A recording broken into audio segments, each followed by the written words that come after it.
Hey, everybody. It's been like 6 months since I did my last podcast, but I'm back. And today I caught up with the baker of Sift and Shout Bakery in San Antonio. And she made me some really good desserts, and they are so tasty. Let me show you a picture. At least I'm trying to. I haven't done this in a while, so if you can't see it, then sorry. Still having technical difficulties, and one day I will get this down, but not today. There. Let's see. So, you want to tell us what these delicious desserts are and introduce yourself? Sure. Well, I am Andrea of Sift and Shout Bakery, and those are some delicious cream tarts. And it's my version of a cream tart. I do sugar cookie layers and cream and whatever flavor toppings. So this is a blackberry lavender and a spiced apple and a blueberries and cream tart. Well, thank you so much. Hold on, I'm just going to make sure that we're actually live and that people can hear us. So just give me 1 second. If anybody is watching us, can you let us know if you can hear us? And also where I'm at today, the connection's a little bit sketch. So just give me 1 second. I forgot how much fun this was, trying to muddle through everything. So my kids are out for the summer. Are yours? How's that going? How are all the parents out there doing with summer break? We're waving white flags already. My youngest one is not wanting to adhere to a schedule, so the time is non-existent in his head, and he doesn't want to do anything that he's supposed to do. So, well, as far as schedules go, like I don't even know what the days are anymore. So there's that. Okay, so it does look like we're live. I'm checking on my phone, and pretty sure everybody can hear us. If not, then they'll just get good pictures of desserts. My kids have been fighting like every day. oh, Yeah, like they're like, oh, let's play this game, let's play Fortnite or Roblox, and then they start fighting. Like, and then the other day they started fighting because one had one more French fry than the other for their lunch. I'm so sorry. Are you? I am. I'm sorry for your last nerve that's being danced on. So, but I think, I don't know, this summer is gonna be a little bit weird for me. Hold on. Just because, well, things have been weird. We're out of COVID now, but then now the economy is kind of in the shitter. Like I was telling my friend the other day that I went grocery shopping, and I usually budget out for 2 weeks, and what I spent in that one day almost made me cry because I spent like $300, and I usually budget 400 to 500 for 2 weeks, and I spent $300 in one day just to get groceries and gas. Nothing extra. It's And I cook at home, and you do too, and we're feeling like the pinch, and I don't get it. yes, send some relief. Right. Okay, so we're getting some reactions. I think that people can hear us. So what got you into baking? My grandmother, I'm from Mississippi, and whenever we would go to, which we religiously went to church, whenever we came back from church, she always had something sweet on the table, whether it was pie or cake or whatever it was, and there was always enough for everybody to get some. So that was like kind of my start of just looking forward to dessert and sometimes helping her with dessert. And then after that, I was around 10 years old when I made a box cake mix, which still had flour in it when I baked it up. Oh, but those clumps will get you. I did a box cake mix on my own. And then as I got older, I wanted to figure it out for real. So I started trying out recipes, and that turned into me being a cake snob wanting to perfect them. So once I learned enough about them, I would start tweaking and adding and subtracting to perfect them myself. So it all started in Mississippi with my grandmother. And it grew from there. So what was like the one thing that she made that just filled your heart with joy? Oh, I always look forward to the funfetti cake. Like, she did a sheet pan funfetti cake and just smeared all the icing over it. Mm-hmm. And that was heaven. That was it. That was it. Have you, so was baking always your thing, or did you do something else before you came around to baking? It was the first thing I fell in love with, but I was on the fence when I actually wanted to be a nurse first. So when I was, I know I was in middle school, I think, maybe fifth grade. My sisters and cousins were in a car wreck. So we had a babysitter. My mom would work all the time. We had a babysitter, which was our cousin, and she was driving to a friend's house while she was babysitting us. And I declined to go because I knew she couldn't drive because she had 2 left feet, and she would brake with her left feet. And I was gosh, I'm good. I'm going to go to grandma's house. So I went to my grandmother's house when she took them to go hang out at her friend's house. And then maybe 30 minutes later, I saw my grandmother, my aunts, and everybody crying. And I'm trying to figure out what's going on. And then my uncles brought them back to my grandma's house still bleeding. So since we were out in the country, they got to them before ambulances and stuff got to them.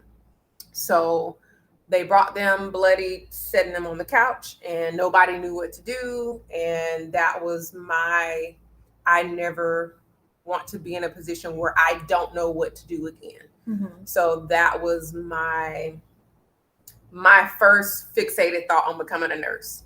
So when I was about to graduate high school, I was battling between, do I go to culinary school, do I go to nursing school? And ultimately, my mom was the voice in my ear that kind of pushed me towards nursing. She kind of downed the culinary thing. She was like, you're never going to make any real money. You're not going to, like, nursing is a secure, career type thing. So I went with that first. Mm-hmm. But of course, as soon as I got the opportunity to, I immediately went back to baking. So nursing kind of, I don't want to say paved the way, but it made it to where I could comfortably go into baking and enjoy it. So nursing was my first, focused thought of what I wanted to do. And then baking was neck and neck with it, but I've always wanted to do both. Would you say that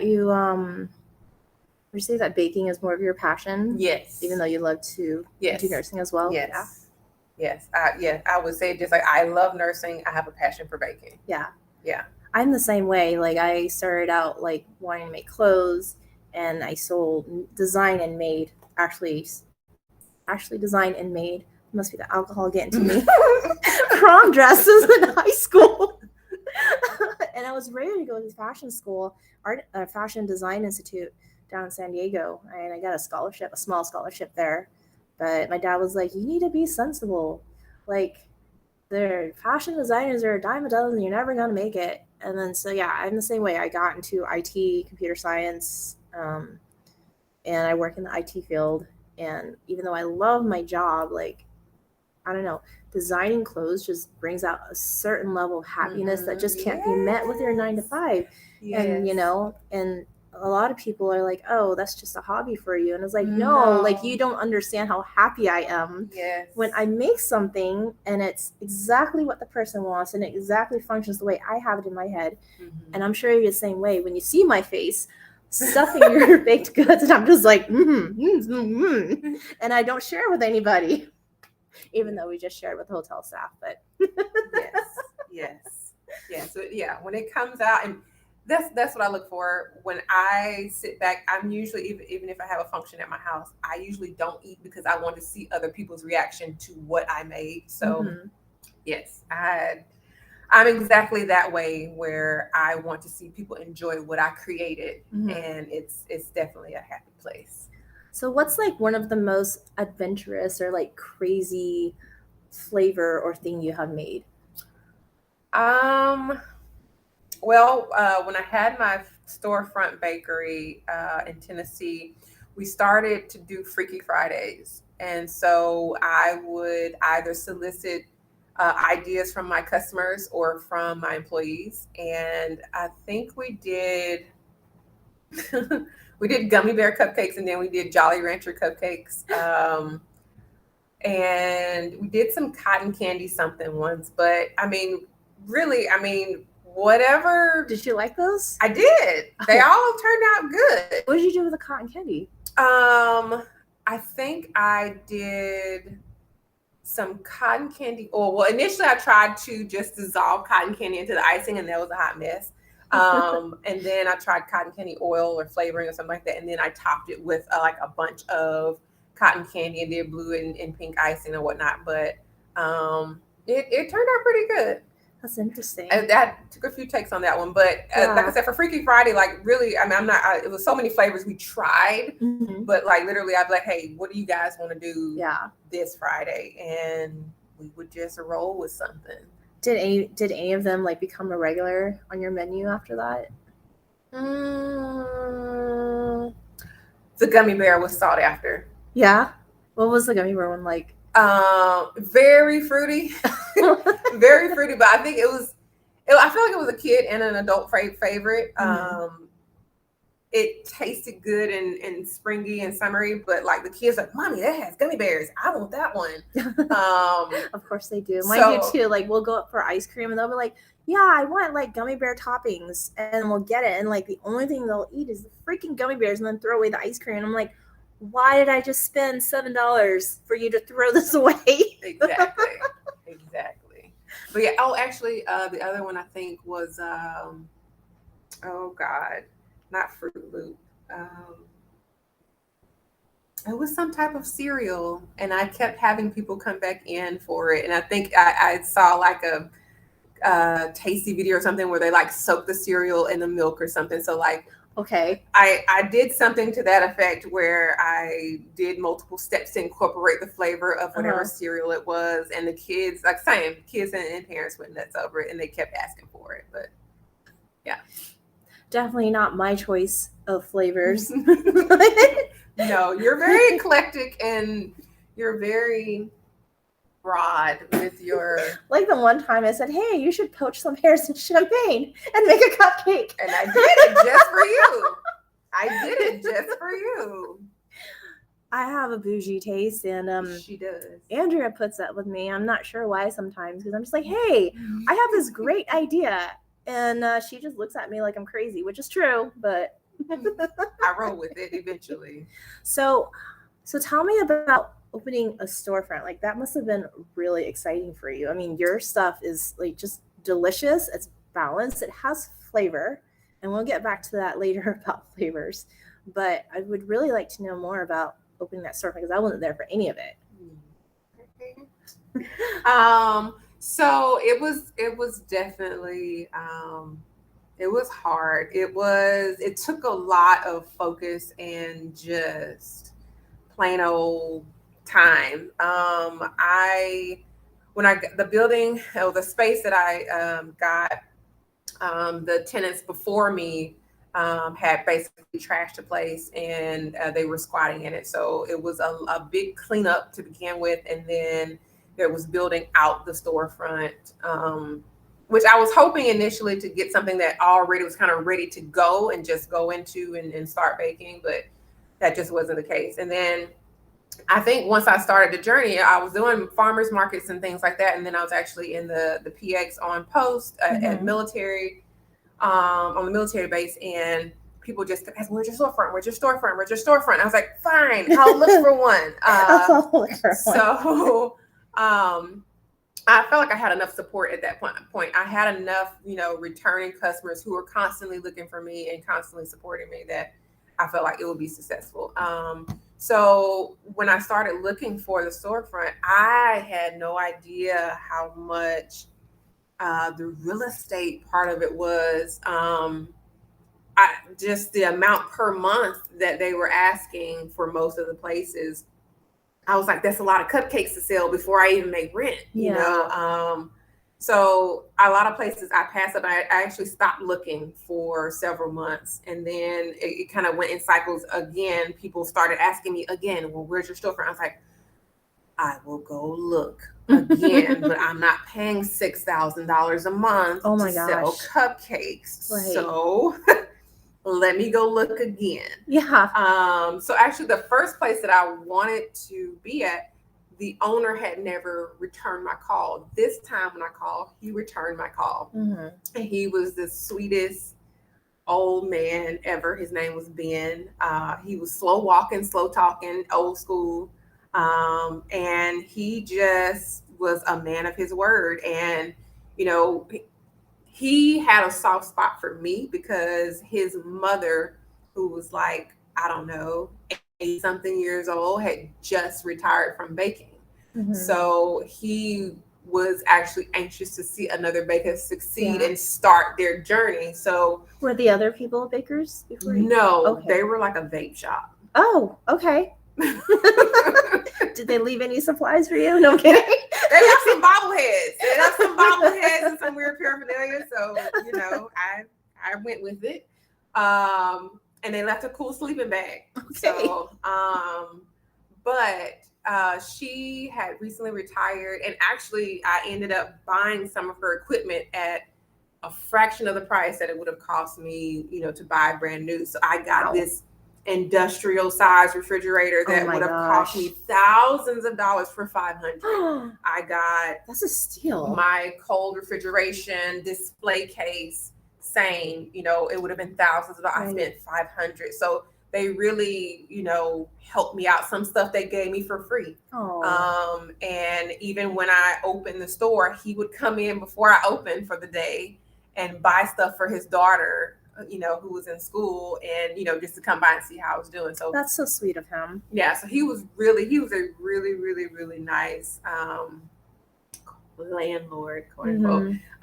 But he was really nice to work with. But like I said, the cost was something I was not expecting. But I was just excited for the journey, just to see what it was like, what it would take, and just to do it. Like I always dreamed of having my own bakery and people coming in to buy stuff that I made.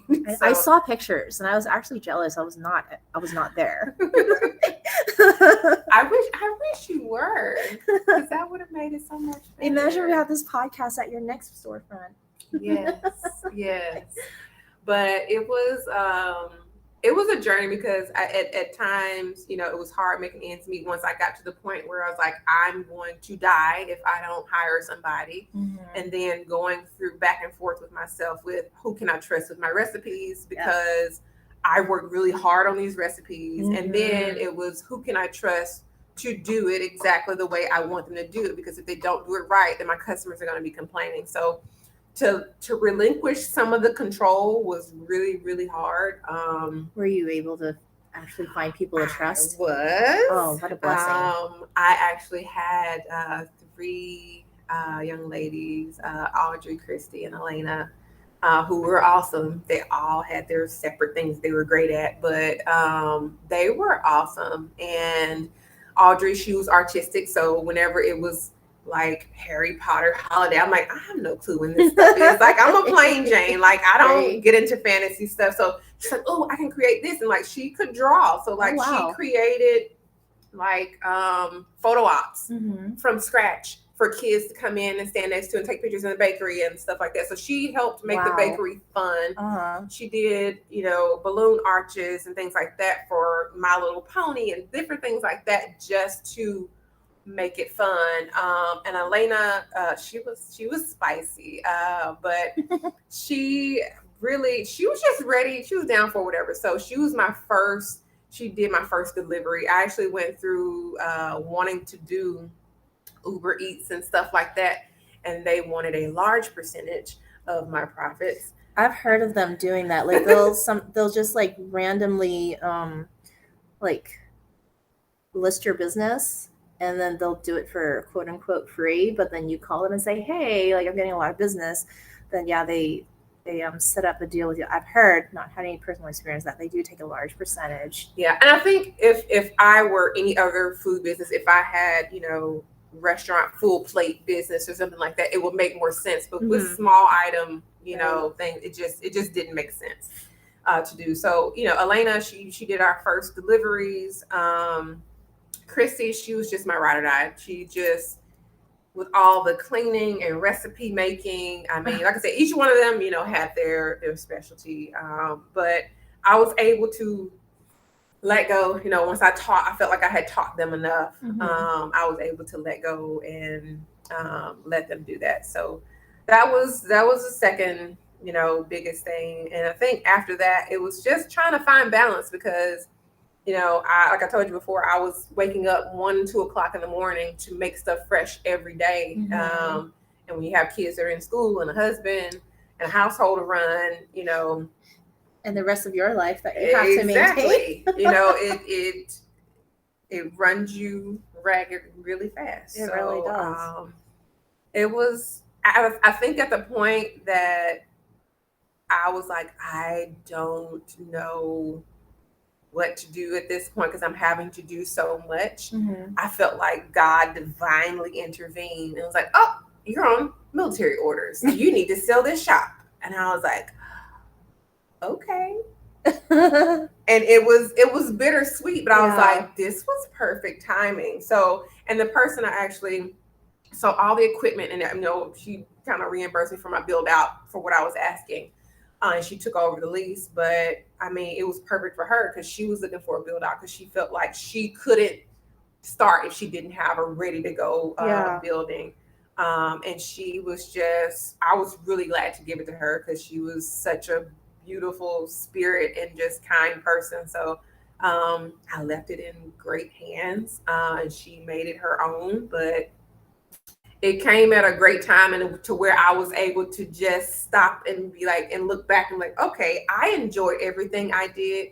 This came at a great time. And now I can decompress and set it down because you can't just walk away in the middle of it and be like, oh, wait, I need to take 2 weeks off and I still need to make rent, without selling any cupcakes and, banana puddings and whatnot. So it was kind of a divine intervention where I got to ride it out, experience it, have fun, enjoy it. I had my days where I literally got teary-eyed. Like I would come back from running errands. Yeah.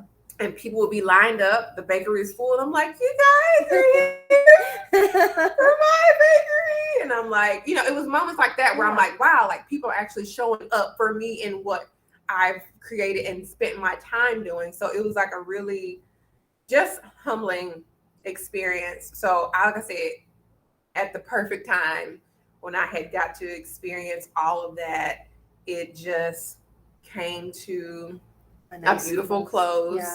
And I was able to pass it on and I came on to Texas. Yeah, seeing those pictures made me so happy for you to see the line wrapped around. And like I said, I was jealous I wasn't there. But I mean, wow, what an experience. So, and were you called Sift and Shout in Tennessee as well? No, it was Sensational Eats Bakery. Okay. And then when the lady took it over, did she take on that name or did she? No. I forget what she called hers. But she actually does like the, what do you call it? Specialty baking. So she does gluten-free, dairy-free, sugar-free. Like she does for the specialty community. She caters to them. The special requests. Those are definitely needed. Yes. So what was like I don't know, would you say like your top 3 lessons learned from having a storefront? And how long was it open for? Actually, it was about 9 months. Okay. 10? No, 9 months. Uh-huh. 9 months. Top 3 lessons. To bootstrap it, which I kind of mentioned to you before. I felt like I needed all the things. I had companies come to change the rugs and do this and do that and change these. It was just different stuff that I was like, oh yeah, that sounds good. That's great. I want that. Give me that. And of course, it came out of cost. So I think tightening up the budget so that it made financial sense was something I should have done early on. So I should have just, because I mean, the word of mouth was there, like people were telling their friends, oh, my coworker, told me, oh, this soldier told me. It was there. So I'm like, I just needed to bake and do what was necessary, not what I felt like I wanted to do, because it was a convenience.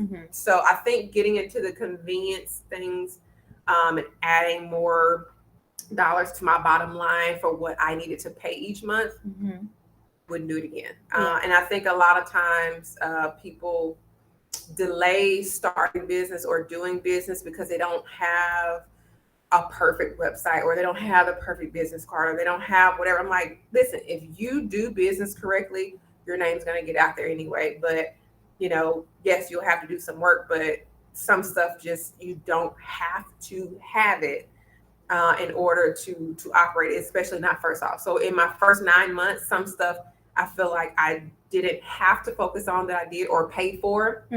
And I was hurting behind it. So just do what you need to do. I think after that, it was probably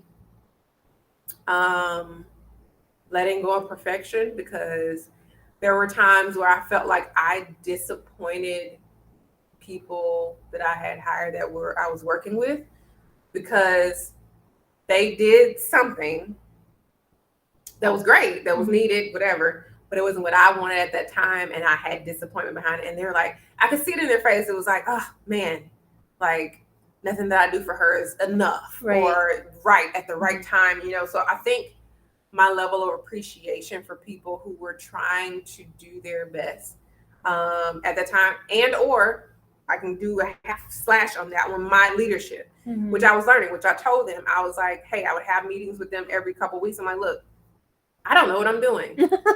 I just did this on a whim because I really wanted to. If you have some ideas or something I'm not doing well, tell me. And they did, and they helped improve the process. So for me, just knowing more about what I was supposed to be doing would have been helpful. But sometimes you just have to jump in and do it and learn as you go. So I think, like I said, just having a better appreciation and not being disappointed with so many things would have been helpful. A third thing, I would say probably sticking by my prices. I had a lot of people, which my husband was like, no, they didn't do that until he saw it himself. Like, there were people who would come in, see the case, ask how much something was, and literally turn around and walk out the door. And, I went back and forth with prices and everything. And I was like, I'm putting high quality ingredients. I'm making all this stuff from scratch. I'm not using a box cake. I'm making compotes. I'm making no shortcuts. Right. I'm making my fillings and all this stuff. And I was like, I can't make people, see that or appreciate that. Either you taste it and see the value in it, or you don't. So I think knowing my value and not backing down on it, or second guessing it, would have been my third lesson. Yeah, that's something that I talk about a lot with my designer friends in the clothing world. We run into that issue a lot. And there are days when it's so frustrating. I'm just like, do I look like fucking Value Village to you? Like, you want a custom made floofy dress and pay $20 for it? Like, give it a wish. But if you want something's handmade, that's going to fit your child, that's not going to scratch them to death and they're going to love wearing it for years, then you can come to me. I mean, and gosh, especially with inflation. Oh my God, butter and cream and eggs. And... You can't afford your butter and bread. That's your butter and bread. Yeah. But it's affecting every single business, and it's hard because, I mean, we're paying more, and if we don't charge more, then we're in the red. And what's the point of doing business if you're going to stay in the red? Mm-hmm. So yeah, no, it's hard. But has it been going well since you've been been in Texas and changed over to Sift and Shout? It's been slow. I feel like I haven't really gotten out there because the way I started in Tennessee, I joined a farmer's market, which is the best thing I could have done. That's where I started getting my first repeat customers. And, my name kind of spread out there because so many people come to the markets here. There, but here too. So there were a couple of events that I wanted to get into, but due to family dynamic, I wasn't able to. So I have some people, thanks to you, who have, supported me here, but I don't have a huge presence here. So hopefully before I leave, I can at least do some markets and really connect with the community and get them to know my face and my goodies. Yeah, for sure. I mean, I'm happy to give your goodies out too. That sounds a little risque. I'm happy to give your goodies out. How much do they just cost? Put it in your mouth, trust me. No? Like, wait. Let me close my shirt. Well, I mean, thanks for taking the time today. It's been good. And, there's so much to juggle. I want to say as a mom, and then to have the courage to go after our dreams is so huge. And to anybody out there that's thinking about it, I mean, there's definitely things that you have to consider. But I mean, despite all the hardships and the times that I've wanted to quit, like, I've never regretted starting.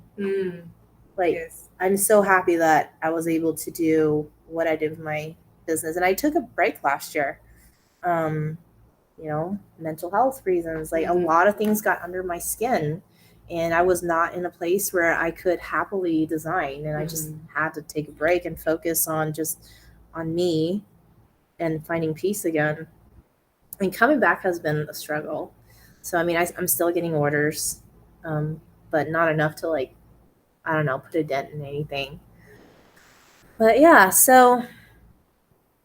It'll come. It will come. It will come. It will come. So anyway, just want to say thank you, Andrea, for coming on and telling us about yourself. If you guys want to try out her goodies, the website has been scrolling on the bottom of this at siftandshoutbakery.com. Now, do you deliver or do people pick up? Usually for local, I like for people to pick up. I do deliver as well. Okay. And then you don't ship? Certain things I do ship that are stable. I don't ship cupcakes and, things that have to be kept cold. So So what can we expect on your menu this summer then, just so people have an idea? I am definitely going to be going cream tart crazy. I am going to be exploring more flavors with that. I think I'm going to get back into the macarons. That was one of the things that I regret, actually. Oh no. In Tennessee, I made them. Sometimes I hardly ever had time to make them. I had so many people who wanted them, and I never made them enough.